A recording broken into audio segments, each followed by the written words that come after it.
Welcome to Burlap Teachers. Enjoy the video. In this video, I will explain how to change your Jeep Grand Cherokee rear turn signal. First, park your vehicle on a level surface and engage the parking brake for safety. This ensures a stable environment for your work. Next, make sure you have all the required tools and the correct replacement bulb ready. Having everything at hand will make the process much smoother and quicker, saving you time and effort. For this simple repair, you'll primarily need a Phillips head screwdriver. Sometimes, a small flathead screwdriver can be helpful for gently prying components, but it's often not strictly necessary. Most importantly, confirm you have the correct replacement bulb, which is typically a 3157 type for the rear turn signal. Double-checking this beforehand prevents multiple trips to the auto parts store.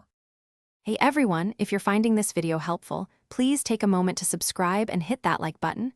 Your support helps us create more useful content. Quick recommendation: changing a turn signal can work up a thirst, so staying hydrated is key. The Owala water bottle is fantastic for keeping your drinks cold and refreshing. You can find a link to it and other great deals in the description below. Now let's get back to the video. To access the turn signal bulb, begin by opening the rear liftgate of your Jeep Grand Cherokee. Look closely at the taillight assembly. You'll find two visible Phillips head screws.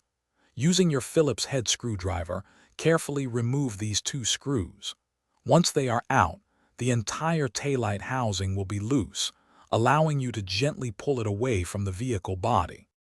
With the screws removed, gently pull the taillight assembly straight back, away from the vehicle. It might feel snug, but it will come free.